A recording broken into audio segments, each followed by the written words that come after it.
Doctor Mohsin Rashid, আপনার কাছে প্রথমে একটু জানতে চাই, আপনি ডক্টর ইউনূসের বিরুদ্ধে প্রথম মামলা করার ঘোষণা দিয়েছিলেন আমাদের এই মানচিত্র চ্যানেলে, এবং সেটা বিষয়ে জানতে চাচ্ছিলাম যে কোন কোন বিষয়ে মামলা করতে যাচ্ছেন, অথবা আদৌ মামলার কোনো প্রক্রিয়া আপনি শুরু করেছেন কিনা। জি, আমি নোটিশ আমার ড্রাফট ধরেন 80% শেষ হয়ে গেছে।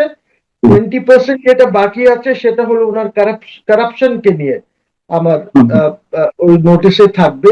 নোটিশ যেটা যাবে সেই নোটিশটা যাবে ল মিনিস্ট্রির কাছে, মেবি ক্যাবিনেট ডিভিশনের কাছেও হয়তো দিতে পারি, এবং সিসি আমি ইউনূস সাহেবকে করব ফর আচ্ছা। The purpose of transparency, so that he knows that এই নোটিশটা হচ্ছে। নোটিশে যেটা আমি চাইবো সরকারের কাছে সেটা হচ্ছে একটি কমিশন করা, ওই কমিশন করে এই পুরাটা ইনকোয়ারি করা যে উনি কিভাবে সংবিধান ভায়োলেট করেছেন, কোন কোন ক্ষেত্রে ভায়োলেট করেছেন, এবং উনি আদৌ প্রাইম মিনিস্টারের রোলে ছিলেন কিনা, যেহেতু সংবিধানে ওত নিয়েছেন।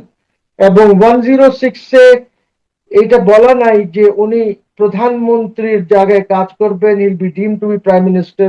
এই জিনিসটা আগে বলা ছিল, কেয়ারটেকার গভর্নমেন্টের চিফ অ্যাডভাইজারের সময় এটা বলা ছিল। এখন কিন্তু এটা নাই, যে 106-এ যেটা দেওয়া হয়েছে। সো এই জিনিসগুলি আসবে, দ্যাট উনি হেড অফ গভর্নমেন্ট কিভাবে ছিলেন। উনি এট বেস্ট, আমার নোটিশে বলা আছে, আপনি এট বেস্ট হয়তো অ্যাডভাইস করবেন প্রেসিডেন্টকে, কিন্তু আপনি তো প্রেসিডেন্টের সাথে দেখাই করেন নাই, জাস্ট 3টা ওকেশনে দেখা করেছেন। একটা হচ্ছে আপনার শপথ, রিফাত জাস্টিস, চিফ জাস্টিস রিফাতের শপথ, চিফ জাস্টিস জুবায়ের সাহেবের শপথ, এই সময় আপনি ওইখানে গেছেন। আর আমার জানা মতন কোনোদিন বঙ্গভবনে যান নাই। এইটাও আপনি সংবিধানকে ভায়োলেট করেছেন, বিকজ সংবিধানের কোন আর্টিকেলে কি আছে এগুলি সব দিয়ে নোটিশে সব থাকছে।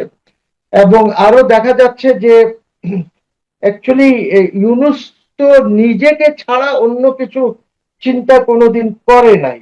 এবং ইউনূস সাহেব তো অনেক আগের থেকে, since he is a big donor of আপনার ডেমোক্রেটসদের বড় ডোনার উনি, কাজে উনি বাইডেনের সময় উনি এইসব কনস্পিরেসির মধ্যে ইনভলভ ছিলেন হাসিনার বিরুদ্ধে। আমরাও হাসিনার বিরুদ্ধে, শেখ হাসিনা গভর্নমেন্টের বিরুদ্ধে আমরাও অনেক কথা বলেছি, আমরাও বিরোধিতা করেছি, আমরাও মামলা মোকদ্দমা খেয়েছি, সেইগুলি নিজের জায়গায়। But question is a man, as a man he is A conspirator. তো আমি এই কারণে ওনার লাস্ট কনস্পিরেসি যেটা উনি করেছিলেন, লাস্ট যে বৈঠকটা যেখান থেকে উনি লোকজনকে নিয়েছিলেন কারা অ্যাডভাইজার হবে, এইটার ডেট হচ্ছে 27-28 জুন, 27-28 জুন 2024। এবং এইটা ইউনূস সেন্টারের উদ্যোগে সোশ্যাল বিজনেস ডে এই নামে একটি সম্মেলন অনুষ্ঠিত হয়েছিল ফিলিপিন্সে। এবং ফিলিপিন্সে ওনাদের ওইখানে আরেকটি এনজিও আছে, যে এনজিওর নাম হচ্ছে NWTF। এই NWTF এনজিও যেটি আছে ওদের সাথে মিলে এটা করা হয়েছিল। এন্ড NWTF হচ্ছে ইউএসএড এর, ইউ ক্যান সে একটা সাপ্লিমেন্টারি ইয়ে, ওদের সাথে সবসময় কাজ করে। আর এইটার মধ্যে আপনার এই সোশ্যাল বিজনেস ডে তে USAID ইনভলভ ছিল, ইউনূস সেন্টার ইনভলভ ছিল, এবং আপনার কি বলে এই টোটাল অ্যাকচুয়ালি যে ইউনূস সাহেবের ইসে ছিল কনস্পিরেসি, এটার মধ্যে ওই রিপাবলিকান পার্টির যে ইনস্টিটিউট আছে এইখানে, IRA নাকি নাম, তারা ইনভলভ ছিল, NDI ইনভলভ ছিল, ওই যে ডেমোক্রেটিক পার্টির যেটা আছে তারা ইনভলভ ছিল, ফাইন্যান্সিং করেছে। আর এই সোশ্যাল বিজনেসের যেটা হয়েছিল, এইখানে ম্যানিলায় উপস্থিত ছিলেন ডক্টর ইউনূস, আসিফ নজরুল, শহীদুল আলম, আচ্ছা। লামিয়া লামিয়া মোর্শেদ, ফরিদা আক্তার, নর্থ সাউথ বিশ্ববিদ্যালয়ের বর্তমান ভিসি আব্দুল হান্নান, আরো অনেকে ছিলেন। আপনি জানেন যে এগুলি সবাই কিন্তু ওনার ক্যাবিনেটে, এরা সবাই গুরুত্বপূর্ণ পজিশনে ছিল। আর এই যে জিনিসটা আছে, এই জিনিসটা হয়তো জনগণ জানে না, এইটা জনগণকে আমি এই নোটিশের মাধ্যমে গভর্নমেন্টকেও জানাবো, ওনাকেও জানাবো। নিডলেস টু সে যে আমরা we are not trying to focus যে হাসিনাকে কেন সরানো হলো, নো, ওই গভর্নমেন্টের ব্যাপারে কিছু না। এটা হলো জাস্ট টু শো যে ব্যক্তিটি, ইউনুস ব্যক্তিটি কেমন, কিভাবে সে কনস্পিরেসি করে। জুনের পরেই জুলাই আন্দোলন শুরু হয়েছে, জুলাই আন্দোলনের পরে কিন্তু ইয়ে হয়েছে। আচ্ছা। এবং ওই যে ভিসি সাহেব যিনি ছিলেন, আপনি জানেন যে এদিকে আন্দোলন কমে গেছিল, তারপরে ওই রামপুরা টামপুরার দিকে ব্র্যাক ইউনিভার্সিটি ছেলে পেলে নর্থ সাউথ এইগুলি মিলে ওই জায়গায় একটা বড় আন্দোলন হয়েছিল, এবং ওই ভিসি সাহেবও এটার মধ্যে যুক্ত ছিলেন।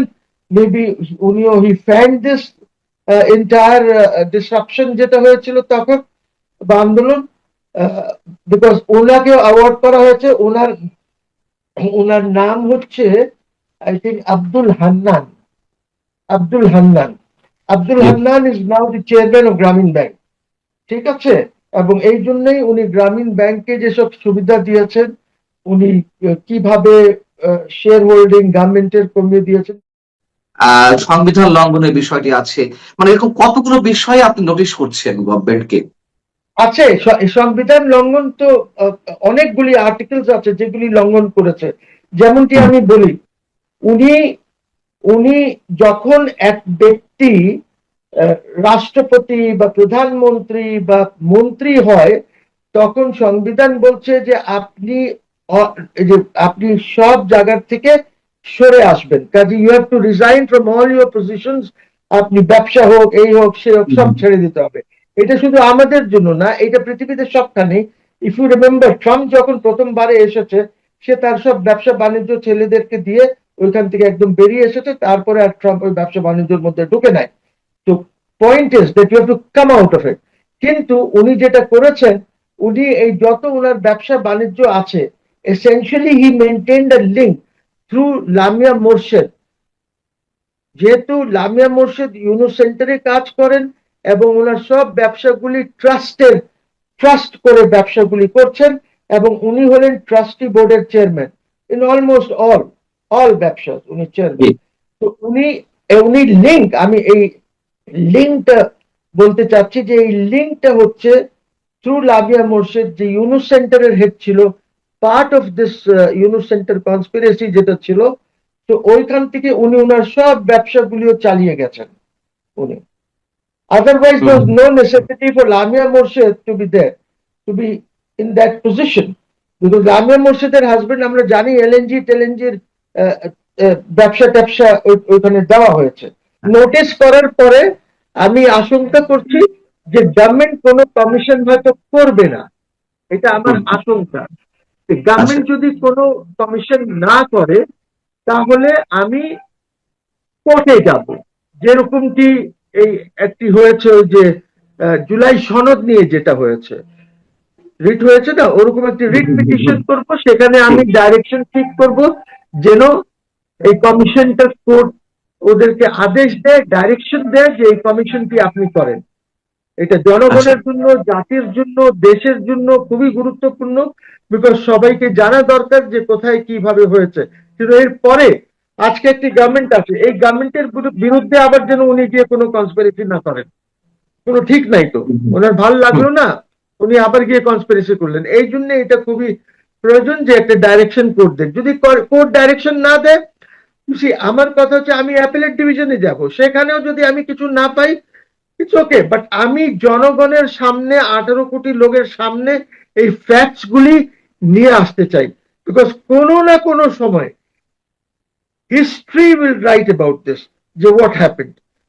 I wanted Tarek to succeed. Tarek হয়তো নতুন পলিটিক্স নিয়ে আসবেন, হয়তো এখানে আওয়ামী লীগের সাথে যে অন্যায় করা হয়েছে, ইউনুস করেছে, বিকজ ইউনুস তো ফোকাস ছিল আওয়ামী লীগ এর উপরে, সব conspiracy directed towards Awami League. তো ওইটা হয়তো অ্যাজ এ ডেমোক্রেট আমি আশা করেছি, আর এখনো করছি, যে হয়তো তারেক রহমান আওয়ামী লীগের উপরে যে ধরনের নিষেধাজ্ঞা আছে, এইগুলি উনি হয়তো তুলে নেবেন। এটা তুলে নিলে হয়তো সবাই মিলে, আওয়ামী লীগ তো এই দেশেরই, আওয়ামী লীগের তো অনেক সাপোর্ট আছে এই দেশে, হয়তো আওয়ামী লীগ বিএনপি সব মিলে আমাদের তো দেখেন কি কাজ, আমরা তো আর মন্ত্রী হতে চাই না, প্রধানমন্ত্রী হতে চাই না। আমরা চাই যেন আমরা খেয়ে টেয়ে বেঁচে থাকতে পারি এবং আমাদের জুডিশিয়ারি ভালো করে যেন কাজ করতে পারে, জুডিশিয়ার থেকে যেন লোকজন ইনসাফ পায়। মামলা প্রক্রিয়ার মধ্য দিয়ে একটা জিনিস বেরিয়ে এসেছে, মানে যেটা আমি অনুধাবন করতে পারছি, কেঁচো খুঁড়তে গিয়ে সাপ বেরিয়ে আসছে। মানে আপনি যেসব বিষয় উদ্যোগ নিয়েছেন, যেমন 106 এর রেফারেন্সে তিনি যে প্রধান উপদেষ্টা হচ্ছেন, প্রধান উপদেষ্টা হলেও তার পাওয়ারটা কি প্রধানমন্ত্রী হিসেবে ছিল কিনা, এই একটি বিষয়। আবার আপনি বলছেন যে তিনি যাতে ভবিষ্যতে এই সরকারের বিরুদ্ধে কোনো ধরনের কনস্পিরেসি করতে না পারে, এটাই খুব ইন্টারেস্টিং। এবং এটি মানুষের মুখে মুখে আছে যে তিনি হয়তো প্রেসিডেন্ট হওয়ার জন্য অনেক ধরনের চেষ্টা করছেন। আমি যদি এই জায়গাটিতে একটু আপনার দৃষ্টি আকর্ষণ করি, যে প্রেসিডেন্ট হওয়ার জন্য এক ধরনের উদ্যোগ তার পক্ষ থেকে জানা যাচ্ছে, মানে মানুষের মধ্যে গুঞ্জন রয়েছে, আপনি কি তেমনটি মনে করেন? যদি এরকম কিছু করা হয় তাহলে এই সরকার ভুল করবে, বিকজ উনি তখন বঙ্গভবনে বসে ওইখানে কনস্পিরেসি করবে। উনি basically he is A conspirator, উনি বিভিন্ন সময় বিভিন্ন জায়গায় বসে কনস্পিরেসি করেন। ওনার কিন্তু কোনো এরকম ইমেজ নাই। এই যে আমরা যে বলি, এটা দেখেন বাংলাদেশে ঠিক আছে একটি নোবেল পিসের একটা লোক আছে, এই জন্য আমাদের আকাঙ্ক্ষা ইজ ডিফারেন্ট, আমাদের শ্রদ্ধা ওনার প্রতি ইজ ডিফারেন্ট, কিন্তু ওই শ্রদ্ধাটা উনি রাখেন নাই, রাখতে পারেন না, এবং আন্তর্জাতিক ভাবে ওনার এরকম কোনো শ্রদ্ধা নাই। যদি ওনার এরকম থাকতো তাহলে কিন্তু এই 18 মাসে বাংলাদেশ অনেক কিছু করতে পারতো, অনেক এগিয়ে যেতে পারতো। এই আইএমএফ প্রোগ্রামটা হয়তো শেষ হয়ে যেত, বা আইএমএফ প্রোগ্রামের যে টাকা পাওয়ার কথা আছে ওইগুলি আমরা পেয়ে যেতাম হয়তো, কিন্তু সেটা নাই।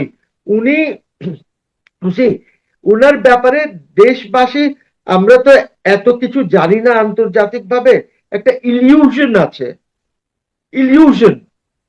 সেই ইলুশন কেটে গেছে, কেটে গেছে। মানে উনি যদি প্রধান উপদেষ্টা না হতেন, এখন না এই কেটে গেছে, illusionটা কিন্তু থেকে যেত। আমি যখন প্রথম দিন থেকে কথা বলতেছিলাম হ্যাঁ, হ্যাঁ, তখন তো আমি অনেক গালি খেয়েছি। আমি জি, তো ডে ওয়ান থেকে বলেছি, আমি তো এই জন্য 106 এনেছি, 106 হুম, শেষ পর্যন্ত রাখতে পারি নাই। কেন রাখতে পারি নাই, কেন আমি সব কোর্টে হেরেছি? Because of that illusion, because of that illusion. Attorney general ji, অফিসে ওরা কি যে মনে করে he is a prophet. No, I am sorry, he is a human being who only works for himself. নিজের জন্য কাজ করে, বুঝতে হবে উনি আর কারোর জন্য কাজ করে না। এত লোকজন কোয়েশ্চেন করছে যে ওই মহিলাটা কোথায়, যে 50% নোবেলের মালিক, আপনি তো 100% হয়ে ঘুরতেছেন, ওই কোথায়? আমরা কি জানি না আপনার লন্ডনে কোন পিআর ফার্ম আপনার এই লেকচার্স গুলি, আপনি যে ইউনিভার্সিটিতে গিয়ে লেকচার দেন বা অন্য জায়গায় লেকচার দেন, এটা কে অ্যারেঞ্জ করে? আমরা জানি না আপনার ফিস কি আছে, 7,000 10,000 12,000 ডলারে আপনি লেকচার্স দেন। তো উই নো দিস, হ্যাঁ, কিন্তু জনগণ জি। তো এই এত কিছু জানে না। এটা তো আমরা জানি, পড়াশোনা করি, দেখি, খুঁজে বের করি কোথায় কি আছে, সবের ব্যাপারে জানি। তো এই একটি কারণে বিষয় আমরা, আপনার জি, দৃষ্টি আকর্ষণ করছি, সেটা হচ্ছে যে তিনি ক্ষমতা ছাড়া আগে, 2-3 দিন আগে তিনি একটি গেজেট পাশ করিয়ে নিলেন সরকারের পক্ষ থেকে তিনি নিজেকে ভিভিআইপি ঘোষণা করিয়ে নিলেন, যার জন্য 1 বছর তিনি এসএসএফ এর নিরাপত্তার মধ্যে থাকবেন। ভিভিআইপি প্রোটোকল তিনি মেনটেন করবেন, মানে তাকে মেনটেন করতে হবে। আহ এটি অনেকে বলছেন যেটি তিনি সংবিধান লঙ্ঘন করেছেন, এবং এটি কোনো অবস্থাতেই তিনি 1 বছরের জন্য এই ধরনের সুবিধা নিতে পারেন না। এই বিষয়ে আপনার কোনো ওপিনিয়ন? দেখেন এটা টোটালি অনৈতিক, টোটালি অনৈতিক। এটা ওনার যদি প্রয়োজন ছিল, ওনার তো ভালো রিলেশনশিপ আছে উইথ দিস গভর্নমেন্ট, তারেক সাহেবের সাথেও ওনার ভালো রিলেশনশিপ আছে। তো উনি এই গভর্নমেন্টকে রিকোয়েস্ট করতেন, কিন্তু উনি সবকিছু, আমি বললাম না, হি is a self seeking person, সবকিছু উনি নিজে করতে চান, নিজের জন্য নিজেই করে ফেলবেন। উনি এই জন্য এটা করেছেন, অথচ ওনার এটার তো কোনো প্রয়োজনই নাই এসএসএফ এর। উনি পুলিশ পাবেন, উনি পুলিশ এসকর্ট পেতে পারেন, বাসায় পুলিশ থাকবে, বাট এসএসএফ বা প্রেসিডেন্ট গার্ড তো উনার লাগবে না। এখন উনি যেটা করেছেন ভিভিআইপি স্ট্যাটাস দিয়ে, তার অর্থ হচ্ছে যে উনি প্রেসিডেন্ট গার্ডও পাবেন, এসএসএফ ও পাবেন, উনি সবকিছু পাবেন। এটা তো প্রয়োজন ছিল না উনার। এইটাই তো বলি, এই জিনিসগুলি প্রমাণ করে যে লোকটি কেমন। আপনি কিন্তু জানেন 12 কিন্তু তারিখে এর আগে ইলেকশন আছে। এর জি, আগের রিটায়ার্ড প্রাইম মিনিস্টার অথবা রিটায়ার্ড চিফ অ্যাডভাইজার তারা কি এসএসএ পেতেন না 3 মাসের জন্য, নাকি নো নো তারাও নো পুলিশ নো নো পেতেন? নো এসএসএফ, পুলিশ, আচ্ছা ইভেন আচ্ছা রাষ্ট্রপতি আচ্ছা। পুলিশ। উনি এক ও নম্বর ব্যক্তি হলে পুলিশ, বাসায় একজন দুইজন গার্ড থাকে, এবং উনি যেখানে যান ওইখানে উনি গাড়ি আনাতে পারেন বঙ্গভবন থেকে, যে গাড়িগুলি দিয়ে আছে এইগুলি করতে পারেন, কিন্তু উনি পুলিশ পাবেন, নট এসএসএফ, নট। এইগুলি উনি করিয়ে নিয়েছেন, এগুলি করিয়ে নিয়েছেন উনি, বিকজ ওই একটা আইন আছে, ওই আইন দ্বারা উনি নিজেকে ডিক্লেয়ার করে দিয়েছেন as VVIP. Number one. Number two, দেখেন না উনি তো সবখানে বাংলাদেশকে ফাঁসিয়ে দিয়েছেন। আপনি দেখেন এই যে 72 ঘন্টা আগে, ইলেকশনের 72 ঘন্টা আগে আপনি আমেরিকার সাথে কিভাবে ট্রিটি করলেন, যেখানে আপনি বাংলাদেশের সভরেন্টি বিক্রি করে দিয়েছেন। ভাই, he is an American agent, he is not, he has got no love for Bangladesh. বাংলাদেশের প্রতি ওনার কিচ্ছু নাই, ওনার শুধু নিজের জন্য প্রেম আছে ওনার। এই যত দেখেন, এই যে ট্রাস্ট করে উনি যে ব্যবসা ঠিক। করেন, ট্রাস্ট করে ব্যবসা করেন, কেন করেন? বিকজ ট্যাক্স দিতে হবে না, ট্যাক্স অ্যাভয়েড করার জন্য উনি করেন। কি বলবো আর আমি ওনার ব্যাপারে। হ্যাঁ, দেখি হয়তো মানুষ অপেক্ষা রয়েছে আপনার মামলাগুলোর জন্য, কতদূর যায় বা রাষ্ট্র কতটুকু তার এইসব বিষয়ে প্রতিকারের ব্যবস্থা করতে পারে। আমরা সেই অপেক্ষা রইলাম। ভালো থাকুন আপনি, অ্যাডভোকেট মোহসিন রশিদ।